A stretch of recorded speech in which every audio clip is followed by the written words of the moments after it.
ሚስቱስ አይቀርም የእሷ እናትነት ለሱ ሊክ ዘ ሴም ቲንግ የሚስቱ እናትም እናቱ ነችና እናትህ ሞታ ማለት እንበለውና እንዴት ብለህ ነው ቲክቶክ ላይ ለሄለን ሾ ለምሳሌ አንበሳ ስታወርድላት ለምንድን ነው የሚለውን መተንተን እንችላለን። ዋናው ቁም ነገር ምንድን ነው? ቲክቶክ ላይ ገንዘብ ሰተህ አንበሳ ውርደህ ምናምን ያው ገበና ይሸፈንልሃል። የታወቀ ነገር ነው። ያደረከው መጥፎ ነገር ካለ ምናምን ካለ ይሸፈንልሃል ቲክቶክ ላይ።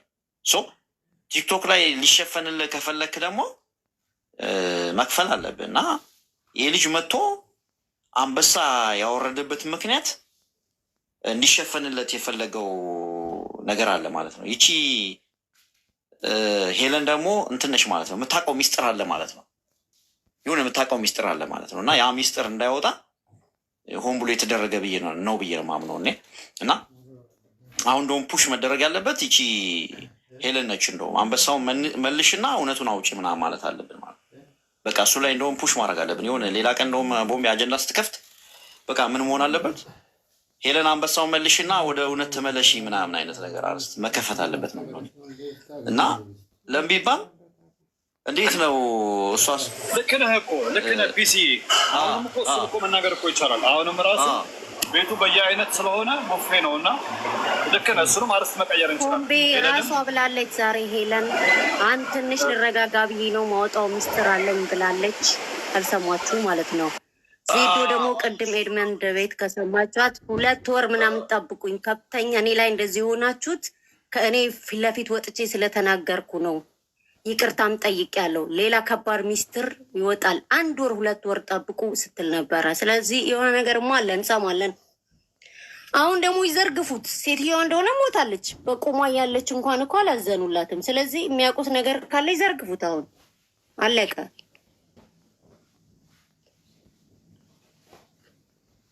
እሺ እሱ ላይ ነው ያለሁት። እውነት ነው። አየሽ እውነትሽን ነው። እኔም እሱን ነው የምልህ ያለሁት። እኔ አንበሳ ዝም ብሎ አይወርድም ቦምቤ፣ ዝም ብሎ አይወርድም አንበሳ። ክፍያ ነው። ቲክቶክ ላይ ታውቃለህ አይደለ? የሆነ ነገር ስትፈልግ ነው አንበሳ የምታወርደው እና እሺ ይሄ ልጅ በሀዘን መሀል የሀበሻ ባህል ጥሶ ማለት እኛ ሬዲዮ እንኳን ቴሌቪዥን እንኳን የማንከፍት ሰዎች መጥቶ ቲክቶክ ላይ እሱ ሶሻል ሚዲያ ላይ አክቲቭ ሆኖ አንበሳ ሲያወርድ ራሱ ያው ያለውን ንቀት ያሳያል። እንደገና ደግሞ እዛ ያመጣው ምንድነው ይቅርታ መጠየቅ አለበት። ባይዘው በዚህ ነገር ራሱ ወጥቶ ይቅርታ ቢጠይቅ ጥሩ ነው። ለሱም ራሱ ጥሩ ለሱም ጥሩ አይደለም እና በነገራችን ላይ እንደተባለው ነው። ሄለን የምታውቀው ሚስጥር አለ። እሱ እንዳይወጣ ተፈልጎ አፍ ማበሻ ነው የተሰጠው። እሷ ደግሞ ይሄን አንበሳ መልሳ እውነቱን ማውጣት አለባት፣ እውነት ትክክለኛ ሰው ከሆነች። ካለበለዛ ግን እሷም ተባባሪ ትሆናለች ማለት ነው። ባጭሩ በዚህ ባለው ግርግር ተባባሪ አንደኛ እሷም ትሆናለች በዚህ ጉዳይ ላይ እና ባይዘወይ ምን ብዬ ላጠቃል ለሌሎች እድል ለመስጠት እኔ ምንድነው የምለው እዚህ ዴዚ ቅድም ወቅሳት ነበረ። ከዚህ በፊት ወቅሻት ነበረ ዴዚን ራሱ በጣም በቃ ቀጥቅጫት ነበርና ጨካኝ ነች ምናምን ብዬ ነበር። አሁን ሳስበው ግን ቦምቤ እኔ ሀሳቤን ቀይሬያለሁ። አፉ በለኝ ሀሳቤን ቀይሬያለሁ። ዴዚ ምስኪን ነች። ዴዚ ተበልታለች። በጣም ምንም የምታውቀው ነገር የለም። እኔ በዚህ ጉዳይ አሁን እየገባኝ ያለው ነገር ምንድነው ዴዚ በጣም ምስኪን ነች። ቪክቲም ነች። ባጭሩ ዴዚ ቪክቲም ነች እና እናቷን በማይሆን ሁኔታ ነው ያጣቻት። በኋላ ላይ ይጸጽታታል። አሁን ግን ተሸውዳለች ዴዚ እና እኔ ለዴዚ አዝንላታለሁ። አሁን እያዘንኩላት ነው። በቃ አዝኜላታለሁ። ሴራው የሌላ ሰው ነው፣ ሌላ ቦታ ነው ያለው። ሴራው ዴዚ አይደለችም። ዴዚ ግን መጠቀሚያ ነው የሆነችው።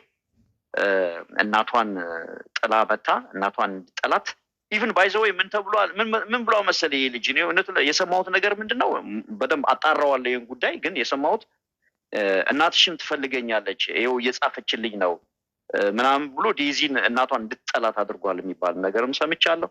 እሱን አጣራዋለሁ በደንብ አድርጌ እና ሌላው ምንድነው ፍትህ ለዴዚ። እኔ አሁን የምፈራላት ዴዚ ምንድነው እንትን እንዳይሆን ይሄ ሀብት ስለወረሰች በጣም የእናቷ ሀብት ስላለ ዴዚም አሁን የህይወቷ ጉዳይ ጥያቄ ውስጥ ይገባል። ቦምቤ ባይዘው የዴዚ ህይወትም አሁን በጣም ትልቅ ጥያቄ ውስጥ ይገባል። ምክንያቱም ሀብት አላት፣ ብር አላት። ከአሁን በኋላ በህይወት የመቆየቷ እድልም ሊጠብ ይችላል እና ለዴዚ እንጩህላት ነው የምለው። ቴንኪዩ ቦምቤ፣ ይቀጥል። እሺ ቴንኪዩ ረዳ ልጅ ተሳስቶ መናገር ይፈልጋለ ከአብሳላት ውጭ በፊት የነበራችሁ ፍሪደም። እሺ አመሰግናለሁ። እኔ ግን እዚህ ጋር ጥያቄ አለኝ። ጥያቄ ምንድን ነው? እቺ ሴትዮ ሀሳብሽን በጥያቄ አድርገሽ ቀጥይ። እቺ ሴትዮ ካረፈች በኋላ ኮሮነርስ ቴስት ተወስዷል ተብሏል። ፍሬንዚክ አሁን የማያወጣው ነገር የለም። እቺ ሴትዮ መጀመሪያ በምን እንደሞተች ታውቋል ወይ? ካልታወቀ ደግሞ ከታወቀ ደግሞ ወደሚኬድበት አቅጣጫ ይኬዳል። ዝም ብሎ ሰው እኮ በድንገትም ሊሞት ይችላል፣ ግን በተንኮልም ሊሞት ይችላል። ሴትዮ ቤት ሽጣ ብዙ ገንዘብ ይዛ ከሄደች ብዙ ዓመት ከኢትዮጵያ ወጣ ስለቆየች ለገንዘቧ ብሎ ሌላ ሰው ይሄንን ነገር አድርጎ ቢሆንስ? ገንዘቧ እንኳን ከየት እንዳለ የሚታወቅ ነገር የለም ማለት ነው። ቤቷን እኮ ሽጣ ነው የሄደችው ሬስቶራንት ልትከፍት ገዛ። ይህም ደግሞ የሚገርም ነገር ነው። የዴይዚ ክርስትና እናት እኮ መታ ተናግራለች በትልቅ ሚዲያ።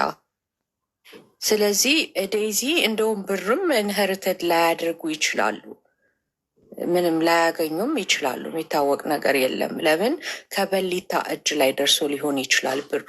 እኔ በጣም ያሳሰበኝ እንደውም ብዙ ሰዎች ሰርተው ደክሟቸው ወደ ኢትዮጵያ ይገባሉ። ሲገቡ ባህሉን ረስተውታል። ህዝቡ ተቀይሯል።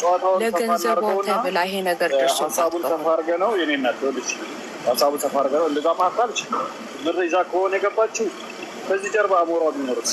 ምክንያቱም ያስፈራራት ስለነበረ ሊሆን ይችላል። ያስፈራሩኛል ምናምን ብላ ስላለች እሱ ሊሆን ይችላል። አርሚ 7 ነው አርሚ 12 የሚባሉ ይዞት ሄዶ ከሆነ ሊሆን ይችላል። ግን እኔ ዞሮ በሳይንቲፊክ በፎረንዚክስ የተረጋገጠ ነገር ካለ ቴምፐርድ ካልተደረገ ኮንታሚኔትድ ካልተደረገ እኔ ራሴ ፎረንዚክ ውስጥ ነው የምሰራው በእውነት እና አውቃለሁኝ። በምንም አይነት ነገር ያ ሰው በምን እንደሞተ ማወቅ ይቻላል። አሁን ሳይንሱ ልቆ ሂዷል። ኢትዮጵያ ውስጥ ይሄ ሰርቪስ እንዳለ አውቃለሁ። ስለዚህ ኮንታሚኔትድ ካልተደረገ ከፍለህ አንድ ነገር ካላስቀየርክ፣ ካላሰረስ፣ ካላስደለስክ ሴትዮ ቦዲዋ ይመርመርልን ተብሎ ኮሮነርስ ቴስቱን ሳምፕሉ እንደወሰደ ተናግረዋል አይደል? ስለዚህ ይሄንን ነገር ፕሬሽር አድርጎ ውጤቱ በትክክል ኮንታሚኔትድ ሳይደረግ እንዲወጣ ነው ፕሬሽር ማድረግ ያለበት ህዝቡም ሆነ ተቆርቋሪም ሰው ካለ እና ሌላው ሁለተኛው ደግሞ የሚያሳየው ምንድን ነው? ቤቷን ሽጣ ገንዘቧን ይዛ ሬስቶራንት ከፍታለሁ ቤት ገዛለሁ ብላ ከሆነ የሄደችው ሴትዮ ከነማን ጋር ነበር ጊዜዋን የምታሳልፈው? እነማንን ነበር ያመነችው? እነማን ነበሩ ከጎኗ የነበሩ? አሁን ኢትዮጵያ ውስጥ ኑሮ ተወዷል። ሰው ለገንዘብ ማያደርገው ነገር የለም። ይሄን ውስጥ ሚስጥርስ ማን ነበር የሚያውቀው? ከአበልጇ ሌላ አበልጇ ይሄንን መታ በትልቅ ሚዲያ ተናግራለች ባለፈው ሳምንት። ስለዚህ እነዚህ ከጎኗ የነበሩ ሰዎች ዘመዶቿ እንዳልነበሩም ተናግራለች። ዘመዶችን አፈርኳቸው፣ ለ36 ዓመት ልጆች እያሳደግኩ አልጠየቅኩም፣ አልረዳሁም፣ ቤተሰብ ሞቶ አላለቀስኩም እና ሌላ ጓደኞቼ ጋር ነኝ ያለው ብላለች አበልጇ ቀርባ። እነዚህ ባዳ የሆኑ ሰዎች ከጎኗ የነበሩ ብር እንደያዘች ያዩ እነማን ናቸው? እነዚህም ሊጠየቁ ይገባል። እንደው ተቆርቋሪ ዘመዶቿ ከጎን ካሉ፣ ምክንያቱም ዘመዶቿ ናቸው አይደለ ቦዲዮ ይመርመርልን ያሉ፣ ሬሳው ይመርመርልን ያሉ። ስለዚህ ከማን ጋር ጊዜ ስታጠፋ እንደነበረ በጣም በጥሞና ከእሷ ጋር የነበሩ ሰዎችን እንዲጠየቁላቸው መጠየቅ መቻል አለባቸው ነው የምለው። አሁን እኛ ውጤት በሌለው ነገር ከምንነጋገር ውጤቱ እንዲወጣ ፕሬሽር ማድረግ ነው የሚያስፈልገው ብዬ ነው ማምነው። አመሰግናለሁ። እሺ፣ አይ ጥሩ ነው። እሺ፣ እሱም ደግሞ ሌላ እይታን ያሳየሽን ደግሞ ሌላ ጥያቄ ንቀቶሽና ለምንድን ነው መጥቶ ሀዘን ላይ ያለ ሰው በዚህ ደረጃ ለኤለን አንበሳ ሊያወርድ ይቻለ? ምን እናመለክት ይቻለ? ምንድን ነው የሚታየው? ይሄ ልጅ በጣም እኔ ጭንቅላት ያለው ሁሉ አይመስለኝም። በጣም ባለጌ ነው። በጣም ከአውቁ አይ ቲንክ እሱ ብቻውን ሲንግል መጥቶ አይደለም በዘር እንዲሆን ይፈልጋል። በሱ በባለጌ ስም የትግራይን ሰው እንዲሰደብ ይፈልጋል። የሚያደርጋቸው ነገሮች ሁሉ በፍጹም ወጣው ከሚለው ህዝብ የሚጠበቁ አይደሉም። እኛ እኮ አብረን ነው ያደግነው እና ያለን ሬዲዮ እንኳን አይሰማም። ጎረቤት ሰው ሞቶ እንኳን አይደለም የልጁ አያት የምትሆን ሴትዮ ልጁ እኮ ስትወለድ 25% እኮ የዚች ሴትዮ ደም ነው። እና እንዴት ብለህ ነው መተህ እንደዚህ መለፍለፍ መቅበዝበዝ? ምን ማለት እጁ ላይ የሆነ ነገር ሊኖረው ይችላል። እኔ ይሄ የራሴ ግምት ነው። ግን አንድ ሰው እንደዚህ ሊቅበዘበዝ የሚችልበት እኔ እንጃ። ትውልድ ወደየት እየሄደ እንደሆነ ከሌለበት በጣም ያሳዝናል። በቃ ትውልዳችን ተበላሽቷል። ካለበት ደግሞ ለመደበቅ የሚፈልጋቸው ነገሮች ይኖራሉ። እኔ እንደዛ ብዬ ነው የማየው። እና በጣም ግን ተቅበዝብዟል። እውነት ይሄ በጣም ያሳዝናል። በቃ እኔ በጣም ነው ያዘንኩት። እንዴት ሚስቱ ሳታሳዝነውም እንዴ? ውስጧ እኮ ደስተኛ አይደለም። እናት እኮ እናት ናት። አፏ የፈለገ ነገር ቢለፈልፍ ውስጧን እናቷ ናት። ችግሯ ሙያዋ ናት። ብቻዋን ነው የቀረችው። የእናቷን ዘመድ እንደማታውቅ የአባቷን ዘመድ እንደማታውቅ ክርስትና እናቷ መታ እያለቀሰች ተናግራለች። እቺ ልጅ ባዶዋን ብቻዋን ነው ያገኛት። እቺ ልጅ ናት ቪክተም። አሁን እናትየውማ ወደሚታረፍበት ቦታ ሄዳለች፣ ወደማንመለስበት ቦታ። እቺ ልጅ ግን ተቆርቋሪ ዘመድ አባቷም ካለ ወላጅ አባቷ ሊያቀርባት፣ ሊያናግራት፣ ሊያስረዳት፣ ሊመክራት ይገባል ነው የምለው። እናት ሞታ እንደዚህ ሌላ ጋር ሄዶ አንበሳ የሚያወርድ ሰው ጋር ምንም ቢዝነስ የላትም። ሰው ተሳስቶ እኮ ከሌላ ሰው ሊወልድ ይችላል አይደለ?